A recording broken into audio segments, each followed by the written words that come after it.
যুবশক্তি নিয়ে অনেকগুলো কোয়েশ্চেন পেলাম কি যুবশক্তি অর্থাৎ প্রিভিয়াস যুবসাথীতে আমরা যারা আবেদন করে রেখেছি, তো কিছু কিছু মানুষের টাকা ঢোকেনি এখনো পর্যন্ত একবারও, আবার কিছু কিছু জন বলছে আমাদের 1 মাস পেমেন্ট ঢুকেছে কিন্তু সেকেন্ড মাসের কোনো পেমেন্ট ঢোকেনি। এবং তার সাথে সাথে আরেকটা কমেন্ট পাচ্ছি যে যুবশক্তিকে আবার নতুন ভাবে আবেদন করতে হবে নাকি যুবসাথী যেটা আবেদন হয়েছে এই যুবসাথী আবেদনটাই যুবশক্তিতে কনভার্ট হবে।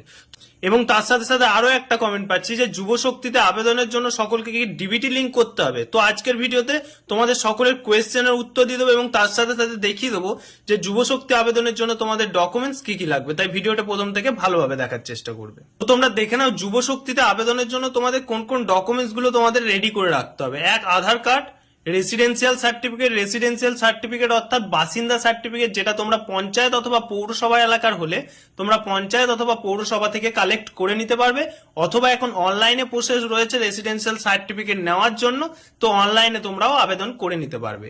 এখানে এজ প্রুফ হিসেবে তোমরা তোমাদের আধার কার্ডটা সাবমিট করবে, এডুকেশন কোয়ালিফিকেশন হিসেবে তোমাদের পড়াশোনার যে কোনো একটা কিছু সার্টিফিকেট সাবমিট করবে, এবং তার সাথে সাথে passport size photo, mobile number, bank অ্যাকাউন্টের পাসবুক এবং এমপ্লয়ি এক্সচেঞ্জে যদি তোমাদের নাম থাকে তো সেই এমপ্লয়ি এক্সচেঞ্জের সার্টিফিকেট।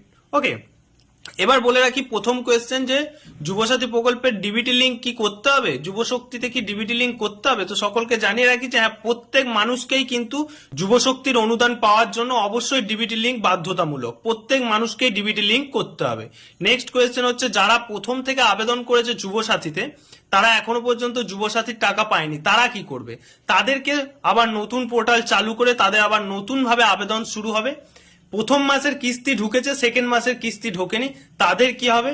প্রথম মাসের কিস্তি যাদের ঢুকেছে, সেকেন্ড মাসের কিস্তি হোল্ড করা হয়েছে, জুন মাসের 1 তারিখ থেকে সমস্ত পেমেন্ট কিন্তু ক্লিয়ার করা হবে। এবং লাস্ট কোয়েশ্চেন যেটা ভাইটাল কোয়েশ্চেন যে যুবসাথীটাই কি যুবশক্তিতে কনভার্ট হচ্ছে। হ্যাঁ, যুবসাথীটাই যুবশক্তিতে কনভার্ট হচ্ছে, তাই যুবসাথীর জন্য বা যুবশক্তির জন্য নতুন করে আবেদন কিন্তু তোমাদের আর করতে হবে না। এরপরও যদি কোনো কোয়েশ্চেন থাকে অবশ্যই এই কমেন্ট সেকশনে কমেন্ট করবে, এই ভিডিওতে আমরা কমেন্ট সেকশনে উত্তর দেওয়ার চেষ্টা করব।